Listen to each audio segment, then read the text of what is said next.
Olá pessoal, aqui é o Vitor, trazendo dessa vez, como se houvesse outra vez, mas não há, um vídeo sobre a via gustativa e a via olfatória. Ou a via gustativa e a via olfativa, ou a via olfatória e via gustatória. Tem várias formas de falar, mas o conceito é o mesmo, né? Então, falando sobre a via olfatória, relacionado muito ao olfato, como a gente sabe desde o prézinho, que o olfato, mas a gente vai desmistificar algumas coisas e quebrar alguns paradigmas que a gente tem sobre o olfato e a gustação, certo? E eu vou relacionar isso, mas posteriormente, essas quebras desses paradigmas que a gente tem sobre o olfatório e a via gustativa, certo? Então, começando aqui, falando da gustação e da olfação, elas são vias aferentes viscerais especiais. Quando a gente fala que eles são vias aferentes viscerais especiais, é a gente se tratando daquelas características das vias aferentes. Tanto pode ser dividido em as vias aferentes somáticas gerais, são a maior parte do nosso corpo, da nossa pele, certo? Tem as vias aferentes somáticas especiais, que seriam, por exemplo, a audição, seria mais relacionado com o sistema vestibular e também relacionado com a visão. Aí teria as vias aferentes viscerais, que seriam muito relacionadas ao sistema nervoso autônomo, como já foi dito também. E por último, teríamos também as vias aferentes viscerais especiais, que seriam da gustação e da olfação, que estaria mais relacionado com o que é as vias aferentes viscerais especiais. São o que? Eles são vias aferentes que terão receptores especializados, certo? E isso também está relacionado com as vias aferentes somáticas especiais. Eles têm receptores especializados e eles estão em áreas específicas do nosso corpo. E não estão, por exemplo, na maioria das nossas vísceras, ou não estão na maioria da nossa parte corpórea, da nossa pele, certo? Então eles estariam em regiões específicas. Na gustação a gente pode ter como região maior, assim, a língua, mas também tem a relação da epiglote. Tem um avião passando aqui. E eu liguei o meu ventilador, não sei porquê. Vai ficar ligado, tomara que dê para entender o que eu estou falando, certo? Então, tá com calor, tô com calor, não vou desligar, certo? Beleza, então, como eu tava falando, então, regiões específicas em questão da gustação, teria a ver mais com a língua e tudo mais, na maior parte, mas também tem a relação da epiglote, também tem a relação do palato mole, certo? Mas também da faringe, né? Mas também, no caso da olfação, teria relacionado com a cavidade nasal, mais especificamente numa parte da cavidade nasal. Então, quando a gente fala da olfação, quebrando esse paradigma, não é o nariz em si que vai permitir o cheiro, certo? Vai ser uma parte específica do nariz, seria o epitélio olfativo, olfatório, como a gente vai ver posteriormente. Mas por só, sobre as vias aferentes viscerais especiais, é isso que eu tenho que falar.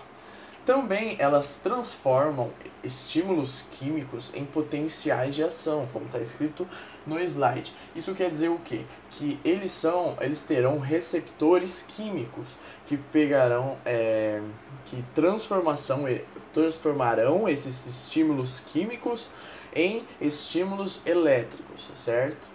Então, assim como a visão tem receptores luminosos que pegarão estímulo, receptores luminosos tem como, né?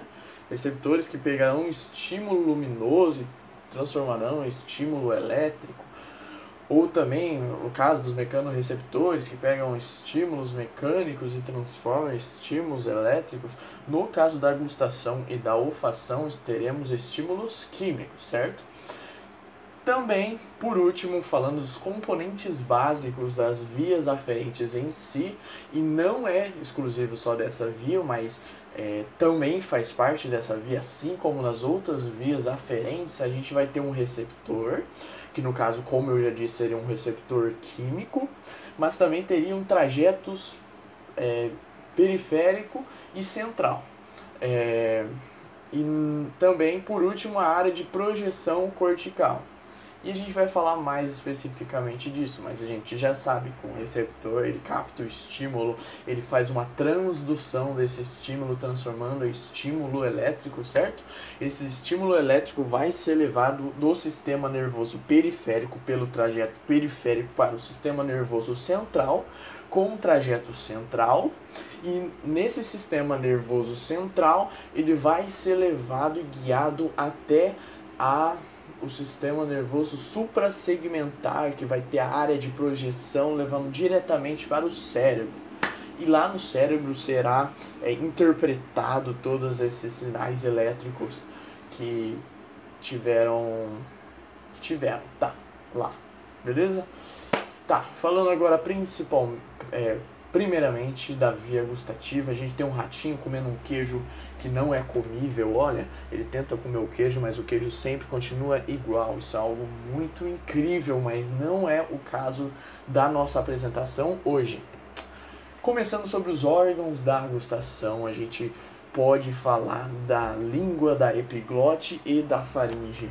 Agora eu vou estar mais guiado pelas anotações que eu fiz aqui, porque esse não é uma apresentação ao vivo, então eu posso me guiar com as anotações e depois eu vou cortando e eu só vou falando o que estava na anotação de uma maneira mais didática, se eu conseguir ser didático, que eu não sei se eu sou.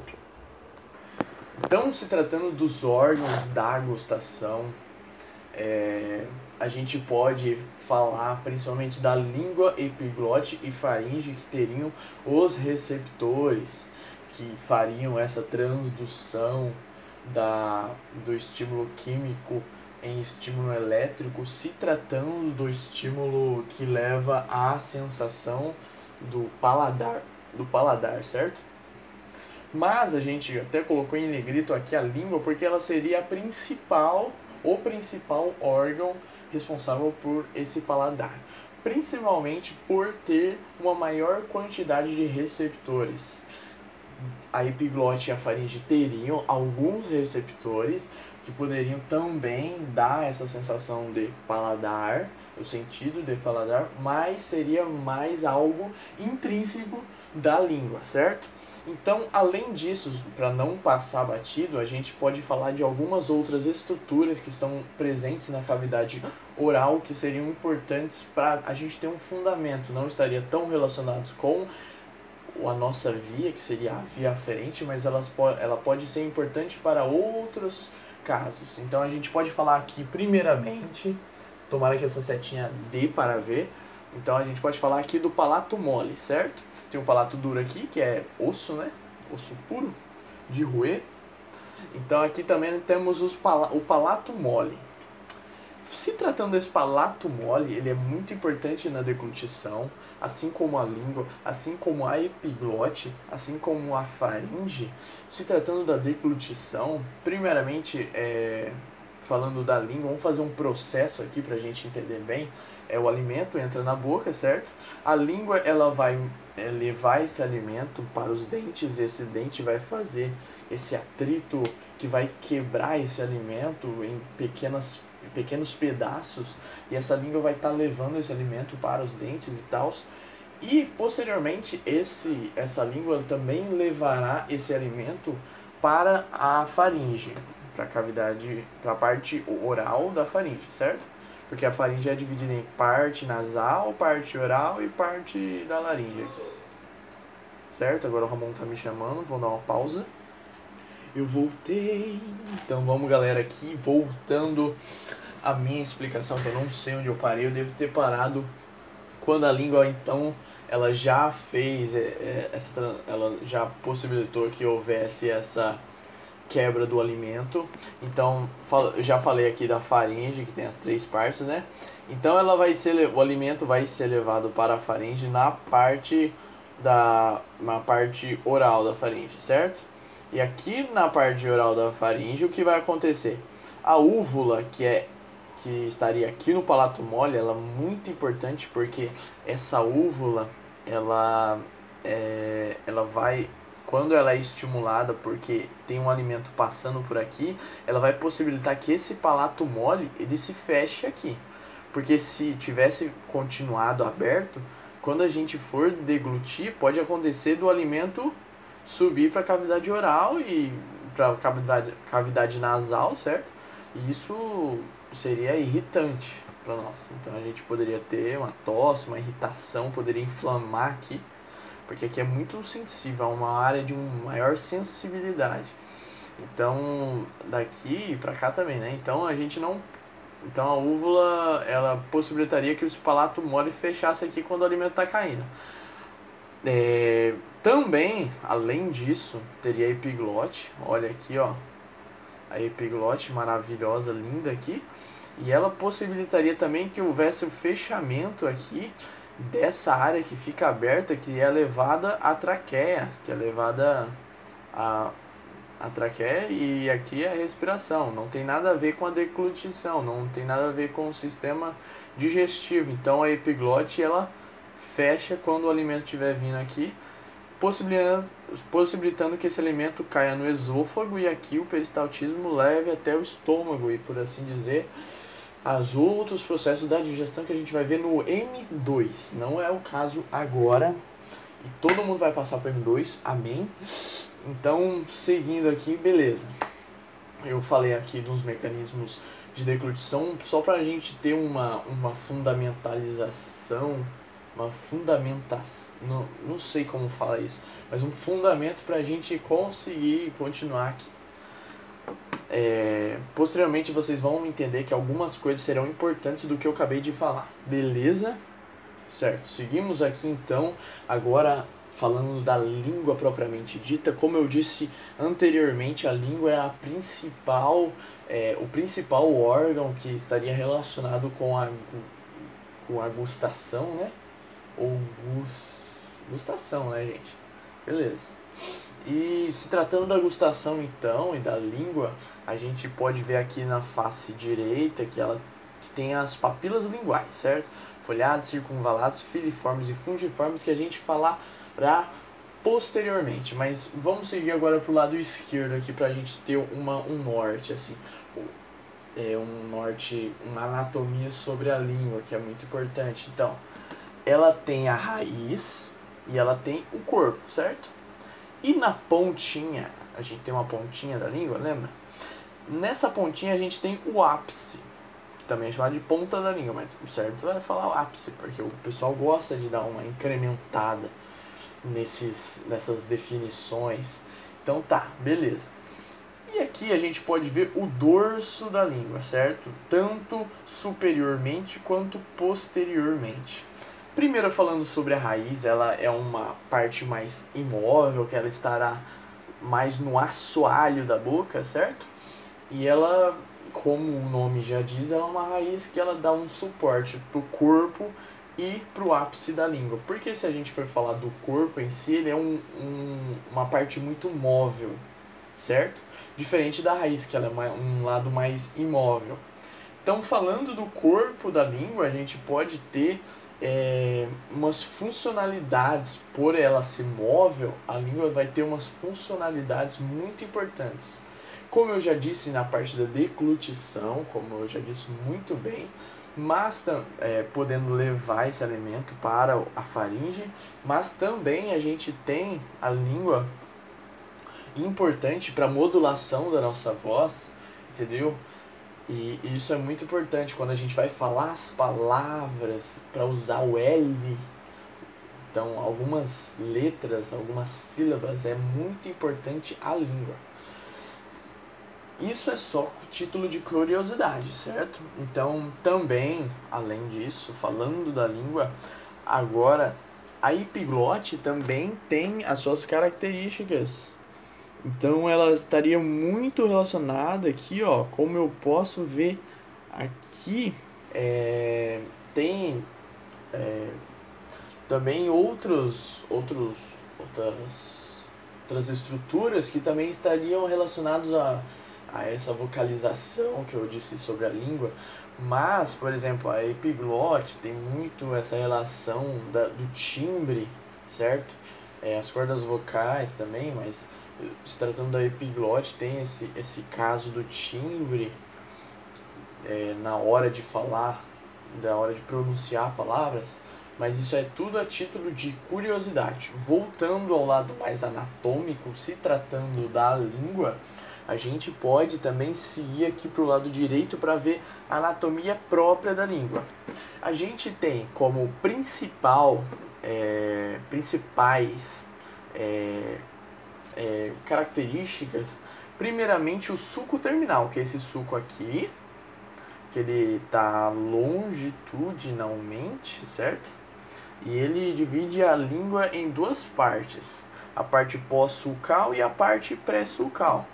Na parte pós-sulcal a gente pode ver nessa imagem a tonsila lingual. E na parte pré-sulcal a gente pode ver as papilas linguais, nas quais eu já falei no começo e eu vou falar muito melhor depois. Então, beleza? Aqui também o ápice da língua, pontinha da língua.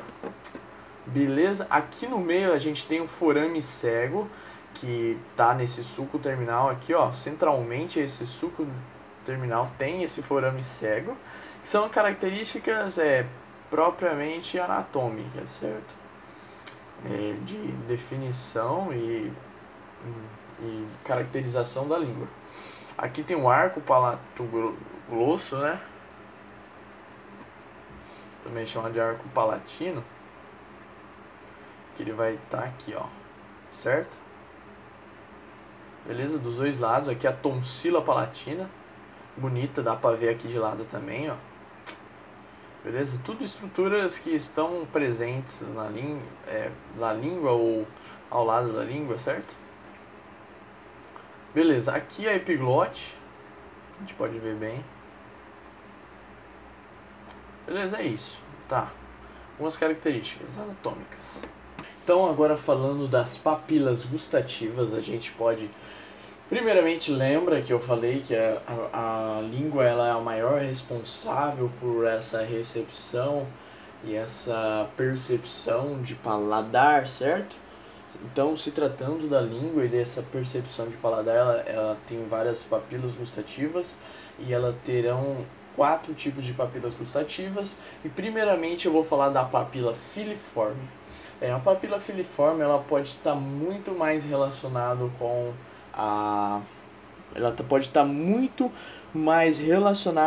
o auxílio da língua em conduzir a ingesta de alimentos. Por quê? Porque essa papila gustativa, diferente das outras, ela não terá nenhum corpúsculo gustativo. Se a gente for ver aqui, ó, lisinho, sem nenhum corpúsculo gustativo. Então ela pode estar muito mais relacionado com essa raspagem que a língua também faz, entendeu? É algo mecânico de quando a gente vai comer um chocolate, a gente não raspa esse chocolate na boca enquanto ele derrete na nossa boca.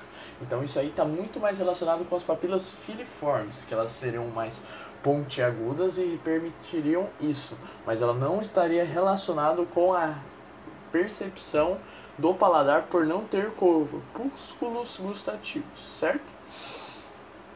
Que seriam os botões gustativos, né? Então, beleza.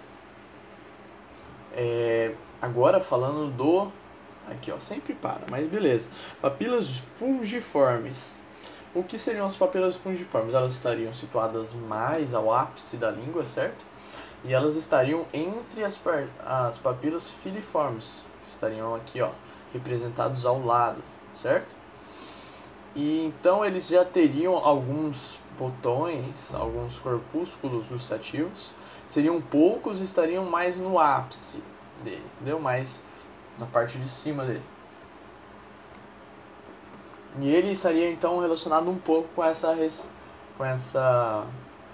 olha, minha voz está querendo falhar. Ele está mais relacionado então com a percepção do sabor, com a percepção do paladar, certo? Então ele estaria situado ao lado. O que mais que eu posso falar dele? É só isso mesmo. Também aqui, ó, representando, ele parece mais um cogumelo. Eu não acho, mas tá falando aqui, então ele parece mais com um cogumelo. Por isso que é fungiforme, né? Forma de fungo. Cogumelo é um fungo, cara. Então, beleza. Papilas circunvaladas seriam mais circulares, estariam aqui, ó, mais na parte posterior da língua, certo? Não seriam mais na parte anterior. E elas estariam mais... elas teriam um certo relevo ao lado aqui, ó. E elas estariam situadas mais aqui no meio. Nesse relevo aqui do lado, ó, a gente pode ver, teriam glândulas que secretariam o líquido, e esse líquido poderia também ajudar a essa língua nunca tiver mal lubrificado, certo? Então esse líquido poderia ajudar nisso. E também teriam glândulas que secretariam lipase. Por que é importante essa lipase? Essa lipase ia quebrar as moléculas hidrofóbicas que a gente também come, não possibilitando que essas se acumulem aqui ao redor, entendeu? E se elas se acumulassem ao redor aqui, elas não possibilitariam que outras células, outras substâncias agora hidrofílicas, poderiam se adentrar aqui, certo? Esses receptores então estariam inativos se tivesse esses lipídios, essas substâncias hidrofóbicas. Então ela também secreta lipase para quebrar isso, certo? E ela teria uma maior concentração de botões gustativos. Se a gente for parar para pensar, aqui tem pouco, aqui não tem nenhum, aqui tem muito, e aqui é um intermediário, entendeu?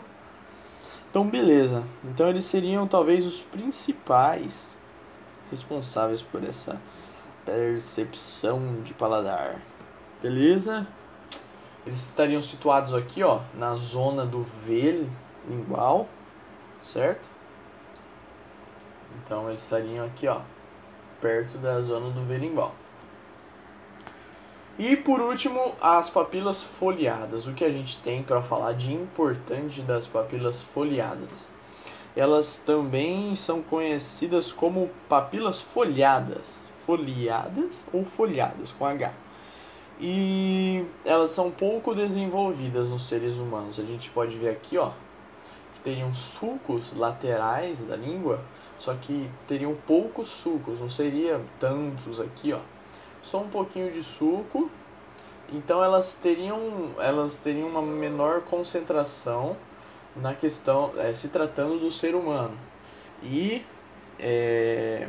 elas se encontrariam aqui, ó, na região dorsolateral, beleza? Então é isso. A seguir aqui, ó, a gente pode ver então, ó, a papila filiforme, pontiaguda, ó. Certo? Nenhum botão aqui, ó, é possível ver, nenhum botãozinho. Aqui, ó, circunvalada. Aqui, ó, tá vendo aqui, ó? Aqui e aqui. Lembra que a circunvalada é aquela que tem mais botões. Então a gente pode ver aqui, ó, vários vários botõezinhos aqui, ó, gustatórios. Lembra? Aqui, ó, glândulas, mais aqui, ó, uma glândula aqui, ó, que bonito. E a fungiforme aqui, ó, lembra que a fungiforme é aquela que tem pouquinhos, estão aqui em cima, ó, os botões aqui, ó, dá pra ver um aqui, outro aqui, botões aqui, então elas estariam mais superiormente. E por último, a folhada. Folhada aqui, ó. Alguns botões, olha. Dá pra ver muito bem o botão aqui, ó. Olha um botãozinho aqui. Olha outro botãozinho aqui. Botão, botão, botão. Vários botões, beleza? Novamente mostrando aqui o dorso da língua em outra imagem, agora um pouquinho melhor. Então, o importante aqui, ó, circunvalada aqui, folheada. Aqui, ó, folheada. Aqui, ó, nos suquinhos laterais, no dorso lateral. Beleza? Filiformes em tudo aqui, ó. Pra ver bem. E fungiformes. Dá pra ver. Entre os filiformes tem alguns fungiformes. Certo? Ó, uma bolinha, bolinha, bolinha. Algumas fungiformes, certo? Beleza. Agora em outra imagem, agora em 3D, ó. Se a gente não gostou daquela imagem, tem essa também, ó. Filiformes aqui, ó. Dá pra ver bem. Entre as filiformes tem o que? Qual será essa? Fungiforme. Mais perto do V, o V lingual, temos aqui, ó, a papila circunvalada, certo? Circunvalada, aqui os botões, ó, calículos, cada um fala o nome, né? Mas aqui, ó, os botões. Aqui, ó o botão, como ele é. Vou explicar melhor futuramente. Esse aqui é um calículo, corpúsculo ou botão gustatório, beleza? Tá bom. O que mais aqui? Tonsila lingual. Seria mais aqui depois do V lingual. Que eu te falei. Que aqui é o pós-sulcal. Sulcal? Deve ser assim que fala. Tá. Receptores. Então aqui a gente pode ver, ó, as papilas fungiformes, ó, os filiformes aqui. Aqui a papila circunvalada, certo? E então, se tratando dos receptores, esses receptores estariam aqui nos botões, como eu te disse. Então esses botões estariam como, ó? Aqui a gente pode ver de novo os botões. Tá vendo? O botão, um botão específico. Eu dei um zoom aqui, nenhum dos botões, aqui, ó. E aqui teriam os receptores, que a substância química ela entraria aqui, e esses receptores elas fariam a transdução para o nervo que estaria aqui inervando, o ramo do nervo que estaria aqui inervando essa papila, certo? Não, seria mais isso mesmo. Isso seriam aqui levados para o nervo. Lembrando que os receptores são células específicas, que elas fazem essa transdução e mandam esse estímulo para o ramo do nervo aqui, ó. Não são os ramos dos nervos propriamente ditos, como a gente vai ver posteriormente. Então, se tratando agora do botão gustativo, a gente tem algumas peculiaridades, algumas características para falar desses botões gustativos. Primeiramente, a gente pode perceber aqui que há células gustatórias, tanto claras quanto escuras, que emitem um feixe aqui para o poro gustativo. Esse poro gustativo, como a gente pode ver aqui nesse slide, eles estariam se conectando ao sulco. Então, do sulco da papila, eles vão aqui para o poro gustativo. E nesse poro gustativo há microvelocidades dessas células receptoras que aumentariam a superfície de contato dessas substâncias químicas com esses receptores. Esses receptores, então, eles teriam uma resposta a essas substâncias químicas que permitiriam que há uma transdução desse estímulo químico em um estímulo elétrico.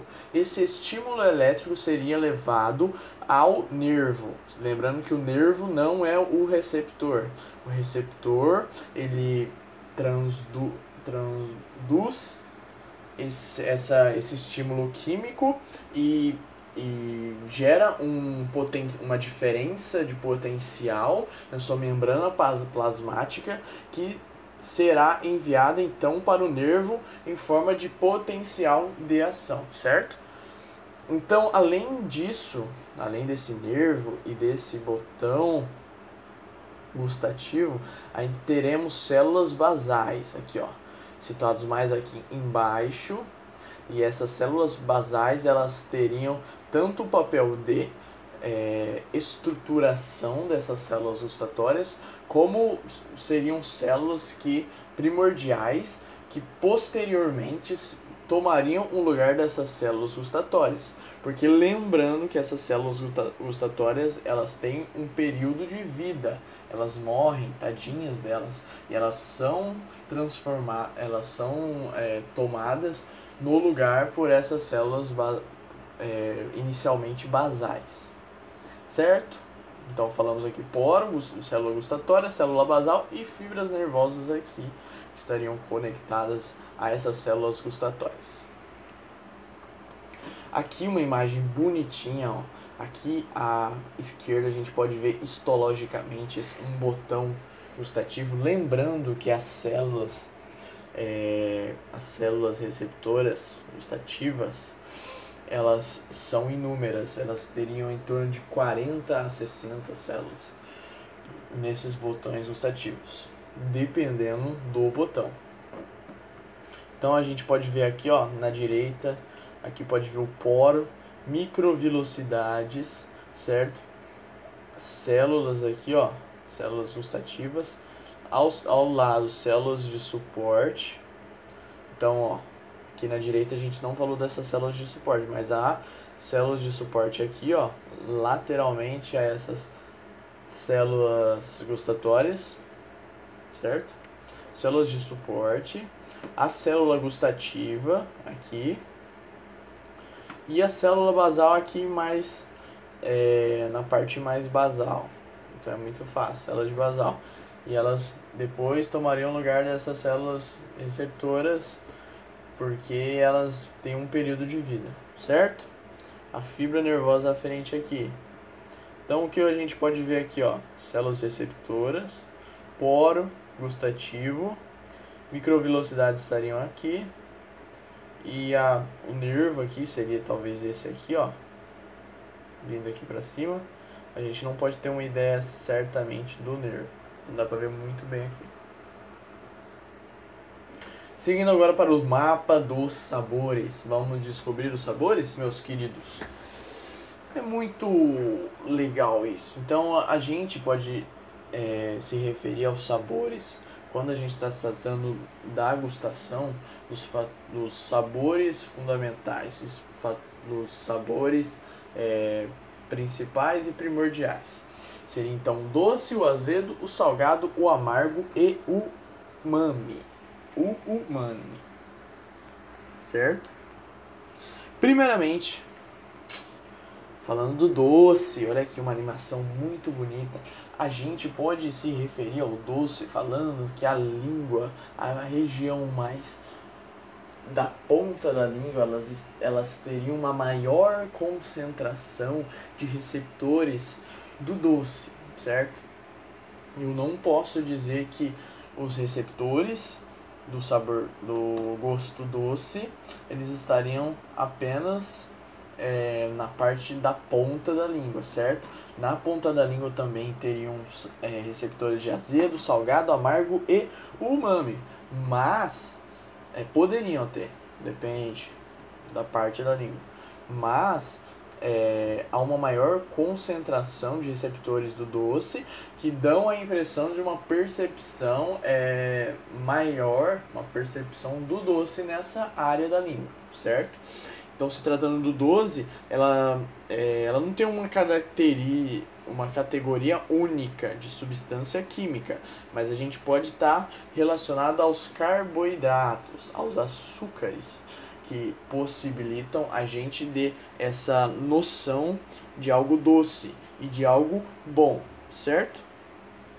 Mas também substâncias como alguns ácidos, como o ácido sulfônico, ou ácidos halogenados também teriam essa percepção de doce. Também alguns sais inorgânicos, também como de chumbo e berílio, também poderiam dar essa noção de doce, mesmo não sendo carboidratos, certo? Beleza, então, e só por último aqui, para falar do doce também, como eu disse, não só na ponta da língua que a gente sente o doce, e se a gente for parar para pensar na maior parte, na maior área da língua, a gente também sente o doce, porque ela está relacionada a carboidratos e a gente precisa da ingestão de carboidratos. Então, evolutivamente, a gente tem essa tendência a sentir muito bem esse gosto doce e isso ser muito benéfico, porque a gente vai possibilitar que a gente ingira mais esses carboidratos que são tão necessários. Beleza? Agora, indo para o azedo. Então, seguindo falando do azedo, a gente pode dar mais atenção a essas áreas mais laterais da língua, lembrando que não são mais só as áreas laterais. E elas estariam muito relacionadas com o íon hidrogênio protonado, né, ao próton, porque é uma definição do ácido. O ácido ele libera prótons, enquanto o básico ele recebe prótons, beleza? Então isso aqui a gente está levando para essa definição química do que seria o ácido, que daria a impressão de azedo, certo? E por último, então, a gente também pode falar que, então, tendo como base a concentração de íons hidrogênio na sua forma protonada, então a gente pode ter essa correlação de quanto maior a concentração de íons protonados e de hidrogênio numa determinada substância que a gente estiver ingerindo, uma maior noção de azedo que a gente vai ter dessa substância, certo? Então tem uma correlação, uma proporção. Seguindo agora adiante, falando do salgado, ele está muito relacionado ao íon sódio, eles estariam também na ponta da língua, assim como o doce. Lembrando que o umami também estaria na ponta da língua, assim como o doce. Mas a gente não está falando do umami agora, está falando do salgado. Então ele estaria muito relacionado ao íon sódio, certo? Então, se tratando do íon sódio, um íon que está muito relacionado tem muito o caso do sal, NaCl, né? Que é o cloreto de sódio. Quando a gente ingere receptores da ponta da língua, tanto anteriormente quanto mais lateralmente, anterolateralmente, elas dariam essa impressão essa percepção de sabor salgado. Então, só para fechar esse caso do salgado, então o salgado está muito relacionado ao sal, como eu disse, está muito relacionado ao íon sódio, se tratando do cloreto de sódio, que é um dos sais mais presentes na nossa dieta, certo? E por que eu cito o sódio no cloreto de sódio? Porque é muito mais presente essa noção de salgado para a parte do sal, que seria a parte protonada, quando ela é dissociada uma da outra. Então o Na vira Na+, e o Cl vira Cl-. Então essa parte mais, que é a parte protonada, ela estaria mais relacionada com a percepção salgada. Porém, esse Cl-, que seria a parte mais do ânion, né, do sal, ela também teria uma relação de sabor do sal, de gosto do salgado. Então ela também poderia ter um pouco dessa relação, mas o sal estaria muito relacionado à parte protonada, no caso do NaCl, da parte Na+. Beleza? Fechado aí, vamos para o próximo, amargo. O amargo não tem substâncias específicas, e o amargo pode estar mais relacionado ao fundo da boca. E o que é importante a gente entender do amargo é que ele está muito relacionado aos reflexos de repulsa, de alimentos que a gente pode, sem querer, ou que a gente não gosta de ingerir. Então ele poderia estar relacionado a muitos reflexos. E é muito importante a gente destacar que as unidades de concentração das substâncias com caráter amargo, elas poderiam ser menores, ou seja, a concentração poderia ser menor, para já dar um alto estímulo de reflexo ao gosto amargo. Ou seja, a percepção de paladar se tratando do amargo, ela é mais forte, porque ela estaria muito relacionado aos mecanismos de defesa do nosso corpo, tanto mecanismos de tosse, talvez até mecanismos de vômito, para que a gente não ingira um alimento que a nossa cabeça entenda como nocivo à saúde, certo? Então, por último, se tratando do umami, você pode ver que ela tem uma grande área disposta na língua, e os receptores, pelas pesquisas que foram feitas, esses receptores poderiam ter características muito parecidas com os receptores presentes no sistema nervoso central mesmo, que estaria muito relacionado ao glutamato em si. Então, esses receptores, eles têm muita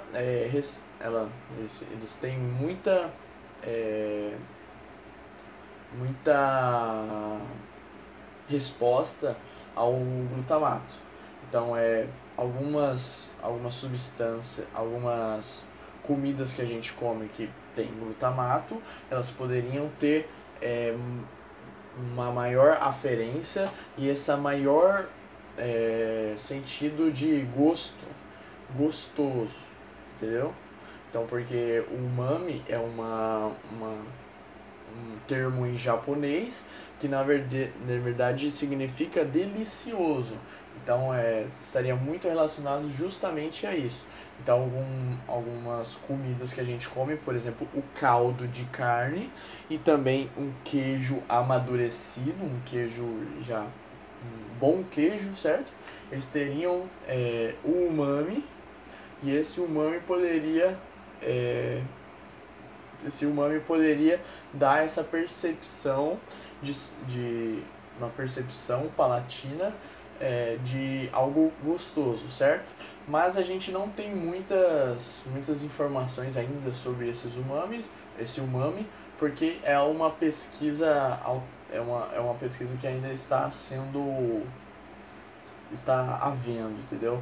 Há vários artigos ultimamente falando sobre o umami, mas algo completamente esclarecido não é muito existente. Agora, indo para a parte mais anatômica, certo? Saindo dessa parte dos gostos, que é algo mais introdutório, a gente pode dar sensibilidade gustativa para 3 nervos: o nervo facial, o nervo glossofaríngeo e o nervo vago. Cada um estariam relacionados com a sensibilidade gustativa em áreas específicas.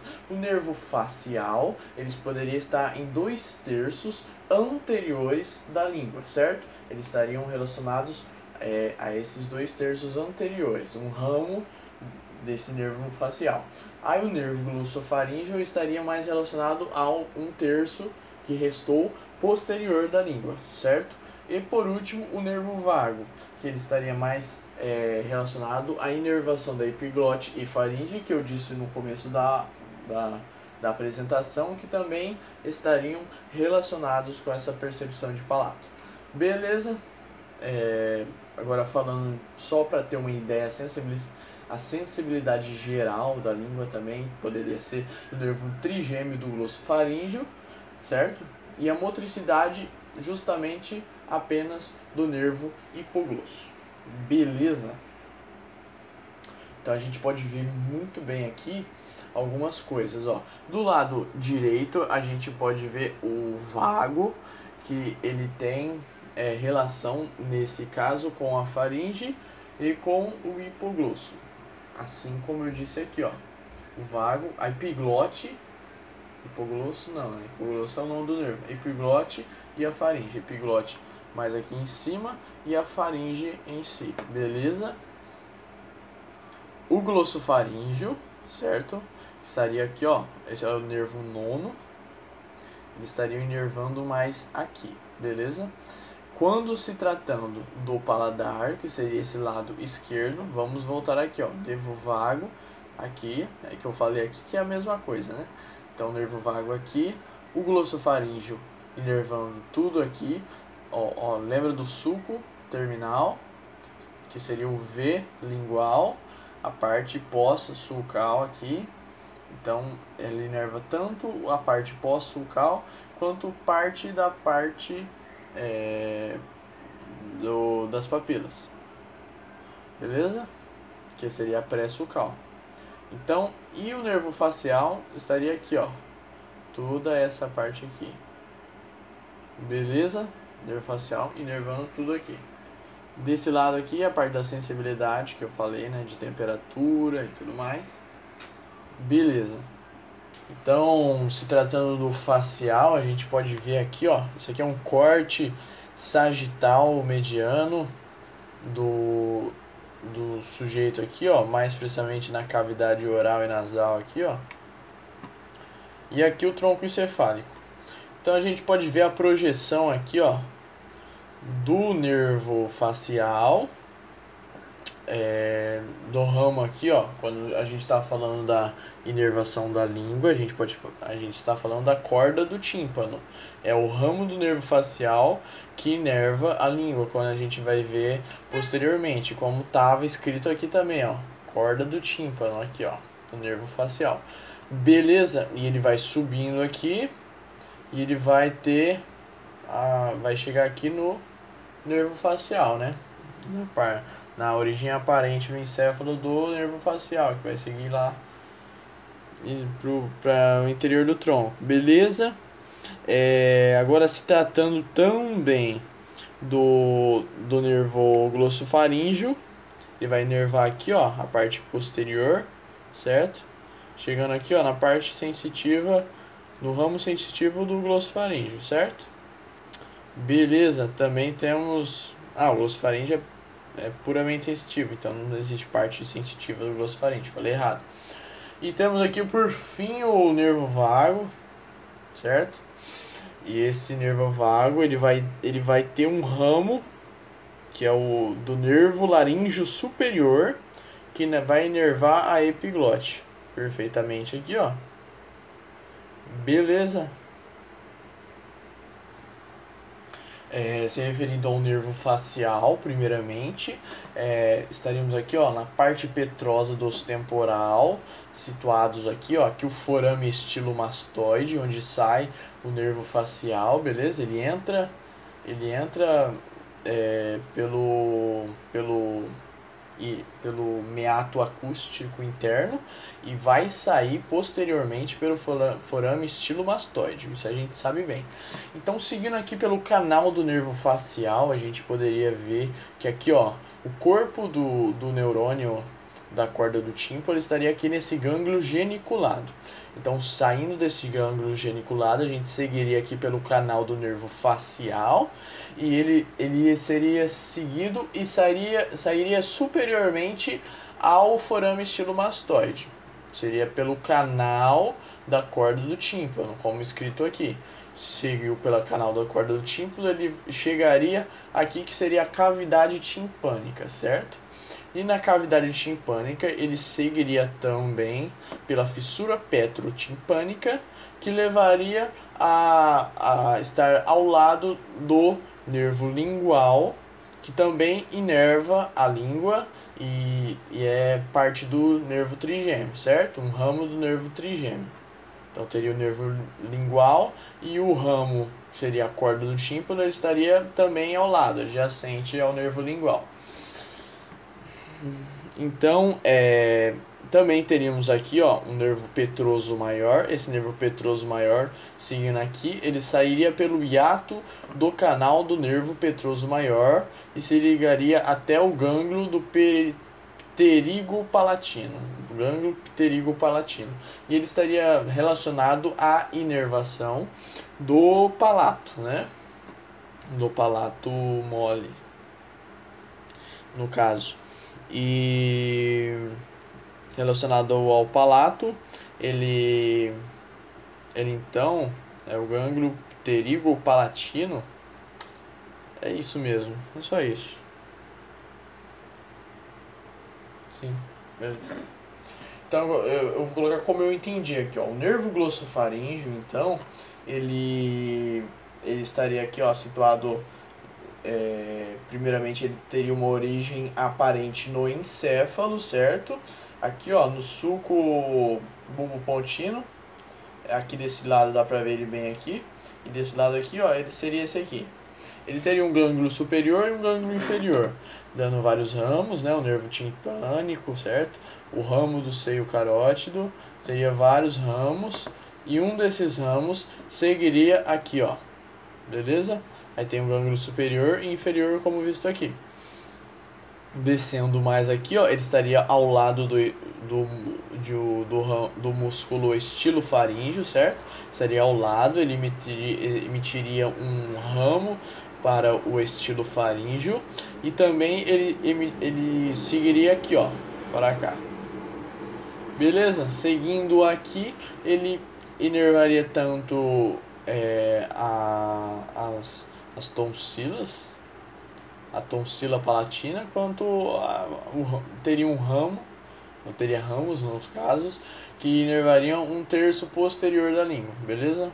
Então, seguindo o caminho aqui lógico, a gente seguiria até o terço posterior da língua. E por último, o nervo vago. Ele também teria aqui, ó. Ele teria É que o nervo vago ele é enorme, né? Você sabe que ele vai seguir aqui, vai ter a sua contribuição para o sistema parasimpático, beleza? Então, ele vai seguindo aqui. Vai ter o forame jugular, também ele passa, assim como passa o glossofaríngeo. Ele vai seguindo aqui, ó. Também vai ter um ramo faríngeo, um ramo laríngeo. Agora vamos para o lado daqui. Aqui, ó, o nervo vago, beleza? Ele vai seguir aqui. Ele vai ter um ramo faríngeo. Vai ter um ramo laríngeo também, como visto aqui, laríngeo superior. Mas agora se tratando do ramo faríngeo, ele vai seguir aqui até o plexo faríngeo. Seguindo até o plexo faríngeo,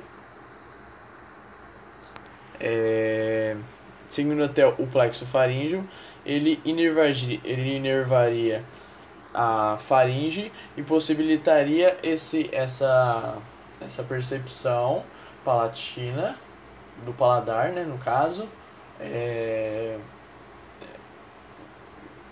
da faringe. Mas lembre-se sempre que a língua é o principal órgão de percepção do paladar, certo? E também, como foi destacado aqui, ó, epiglote, glote e faringe. Então ele teria tanto ramos aqui, ó, pro flexo faríngeo, mas também ele inervaria a epiglote e a glote. Então ele estaria muito relacionado com essas três áreas. Beleza? Beleza. Fechou. Agora mais uma imagem aqui muito boa para explicar isso de vez, certo? Então nessa imagem aqui a gente pode ver muito detalhado, não tão detalhado, muito mais simplificado, isso que eu acabei de dizer. Lembra que eu falei que do prolongamento do nervo, tanto saindo do encéfalo, chegando à área de inervação. Não levei em conta que a aferência ele serve no sentido oposto, certo? Então, na verdade, a aferência vem daqui e chega até o núcleo do fascículo solitário, né? Ou núcleo solitário, do trato solitário. Entendeu? Núcleo do trato solitário, e ele vai seguir até o encéfalo homolateralmente. Ele não cruza, beleza? Ele vai direto. Então, temos aqui, ó, primeiramente, vamos falar aqui da epiglote, da glote, parte da faringe, pelo nervo vago. Então ele segue aqui, ó, até o gânglio nudoso, certo? E vai subir aqui até o núcleo do trato solitário. Já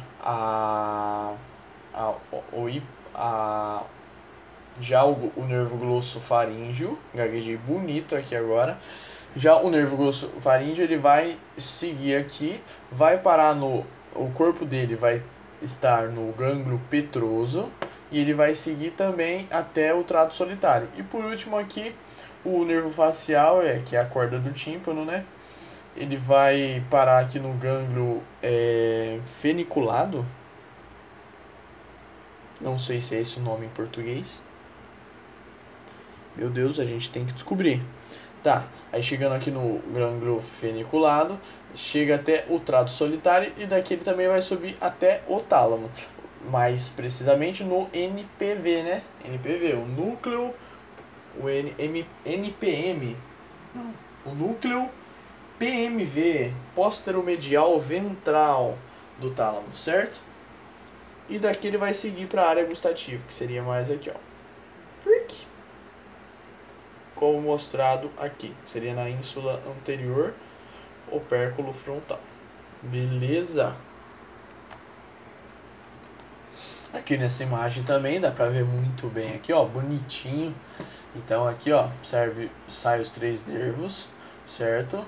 Esses 3 nervos vão seguir até o tronco encefálico, e no tronco encefálico, lembrando que esses nervos são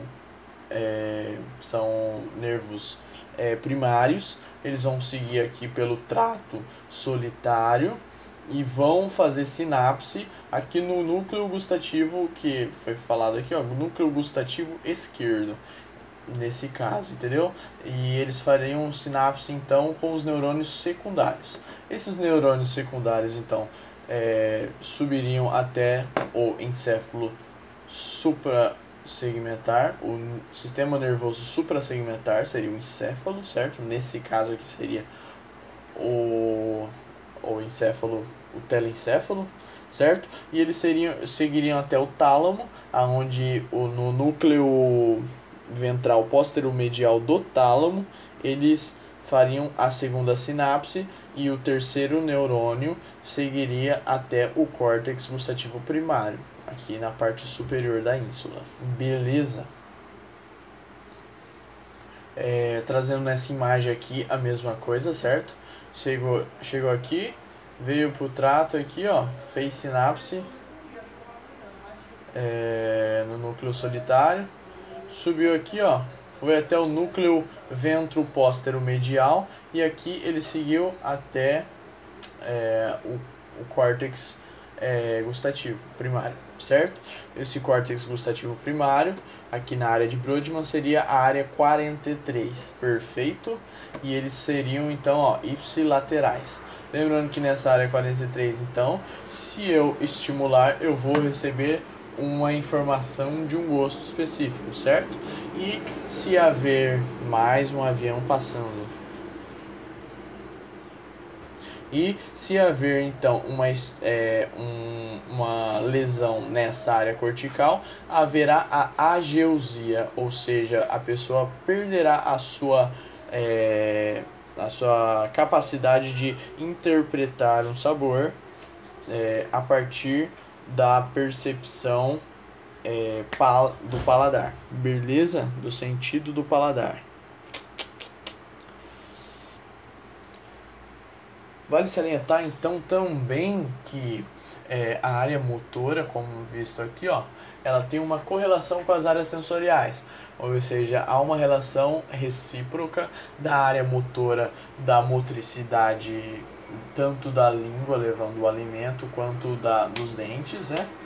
Quebrando, triturando o alimento na mastigação, com a área sensorial da língua que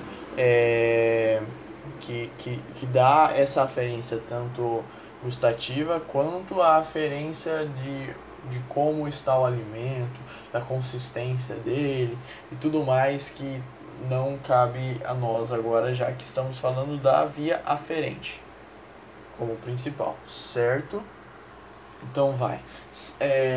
Agora falando de um resumo da via gustativa, tanto apontando características que a gente já falou, quando algumas coisas, como também algumas coisas mais especiais que a gente não destacou ainda, mas vai destacar agora. Primeiramente, a gente pode falar dos primeiros neurônios, certo? Que seriam o nervo facial, o nervo glossofaríngeo e o nervo vago, que teriam seus primeiros neurônios, que eles seriam levados para o segundo neurônio lá no sistema nervoso central. Já esses primeiros neurônios seriam neurônios do sistema nervoso periférico, com a característica de serem pseudo-unipolares. Beleza, e ter os seus gânglios na parte periférica mesmo. Beleza, esses gânglios seriam os corpos dos neurônios. Beleza. Indo para o segundo nervo. No segundo neurônio, que estariam situados no trato núcleo solitário. Trato do núcleo solitário. E nesse núcleo solitário, eles seriam levados para os núcleos salivatórios superior e inferior e para o núcleo dorsal do nervo vago. Eles teriam uma relação com as fibras eferentes parasimpáticas.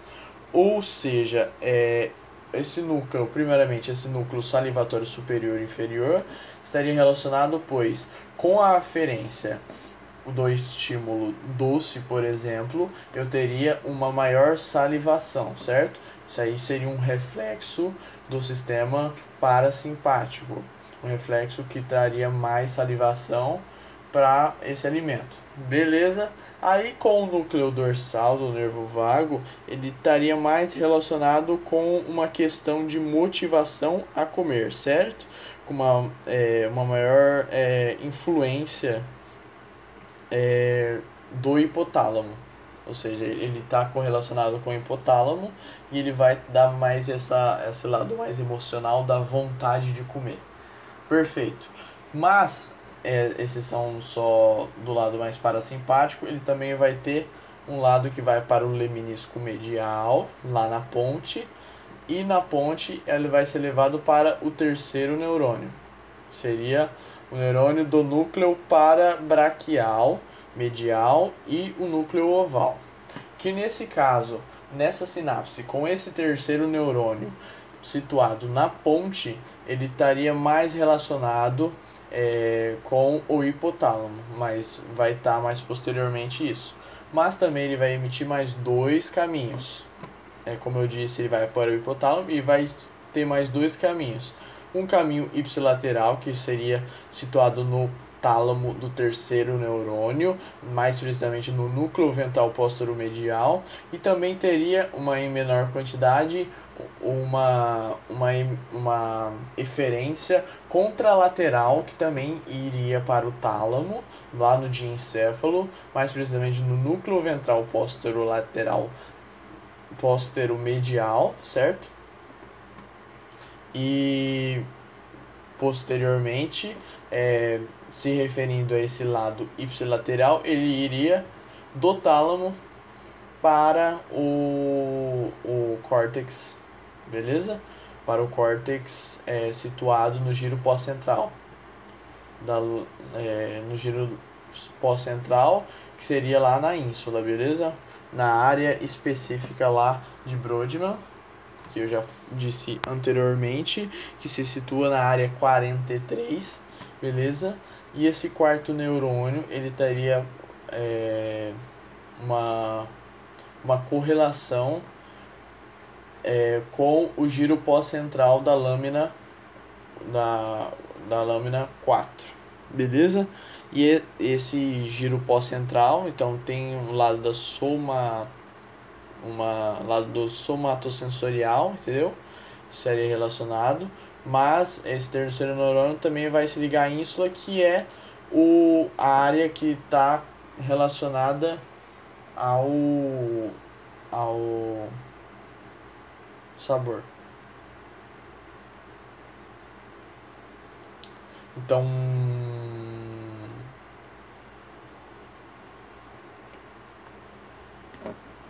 Então retomando aqui, só para não perder o pique, do terceiro neurônio ele iria para o quarto neurônio e ele faria duas sinapses, tanto com o quarto neurônio que está no giro pós-central, mais situado no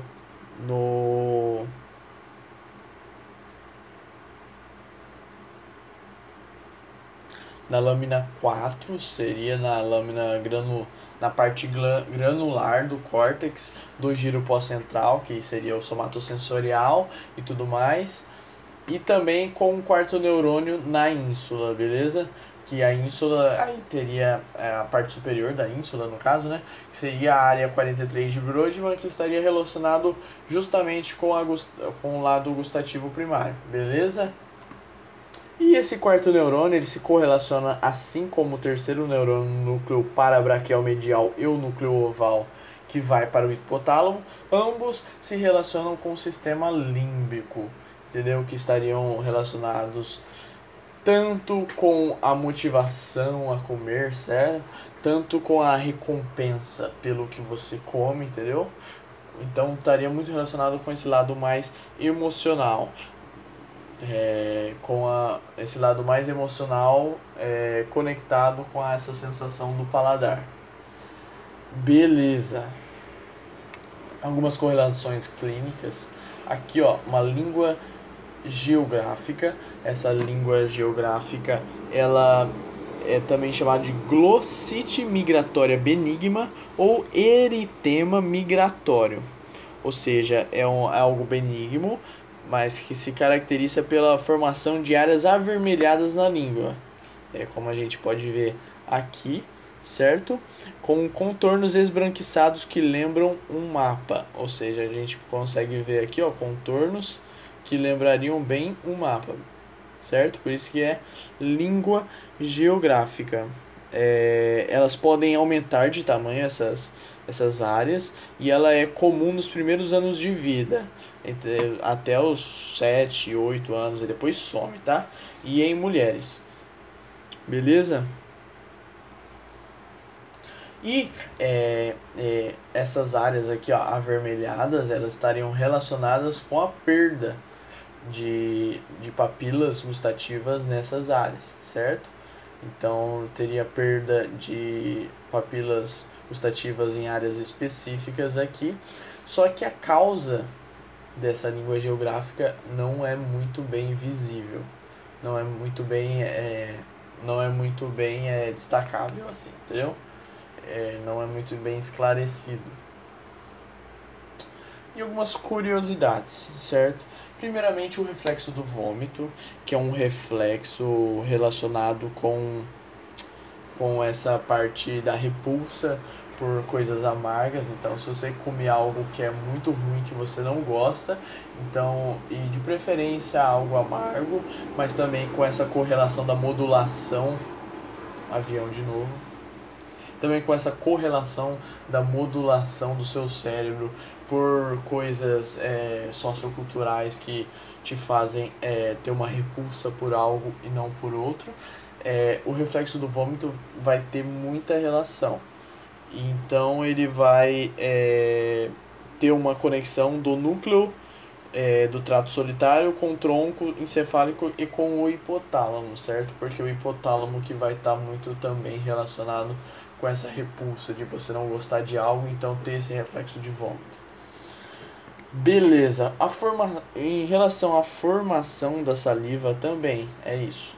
Então também teriam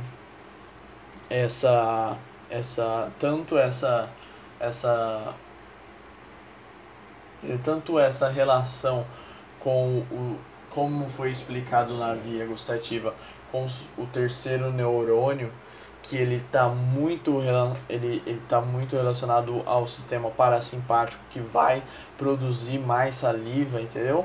Então essa formação da saliva vai estar tanto relacionado com esse sistema parasimpático, como também vai estar relacionado com o hipotálamo, que também vai estar motivação a você comer algo, então vai fazer você também produzir mais saliva e tudo mais, mas principalmente pelos núcleos salivatórios superiores e inferiores, como foi dito sobre o terceiro neurônio no tronco encefálico.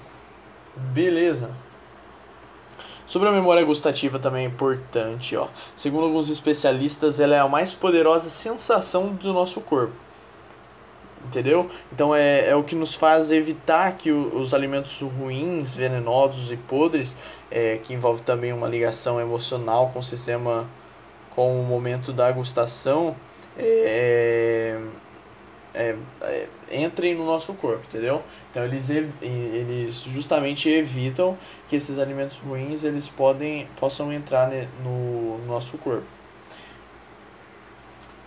E se tratando dessas memórias gustativas, a gente pode relatar um caso específico que está aqui nas anotações, que é de uma pessoa que quando era criança ela comeu um pudim da avó. E ele gostou muito desse pudim que ele comeu da avó. E quando ele ficou mais velho, ele quis fazer a receita desse pudim da avó. Só que não ficou igual ao pudim da sua avó, porque a carga emocional relacionada ao pudim ter sido feito pela avó não estava presente nesse caso. Ou seja, essa memória gustativa ela também tem a relação com o córtex pré-frontal, então ele poderia estar relacionado com uma série de outras conexões corticais, então a pessoa poderia não sentir o mesmo gosto, mas isso é algo muito subjetivo, isso não é muito algo acentuado assim. Essa memória gustativa acentuada estaria relacionada com você já ter comido algo que você conhece ou não, né? Beleza. Mas esse lado de curiosidades eu não sei muito bem mesmo não. Não seria bom deixar pra mim. Cigarro e gustação, tá. O hábito de fumar atrapalha na gustação, pois há uma perda na função das papilas, devido às substâncias que são tóxicas, que fazem a atrofiação dessas papilas. Certo? Então o cigarro é algo tóxico, isso todo mundo sabe. Eles também estariam relacionados à perda dessa capacidade das papilas de transduzirem esses estímulos a partir dos seus botões gustatórios, beleza? Beleza. Com a idade também há uma redução dos receptores específicos, beleza? Então isso também diminuiria a capacidade de gustação. E por último, uma informação interessante é, nos jovens a gente tem mais de 250 corpúsculos para cada papila, enquanto nas pessoas mais idosas, acima de 70 anos, eles teriam menos de 100, entendeu? E mais de 250, menos de 100, olha que diferença.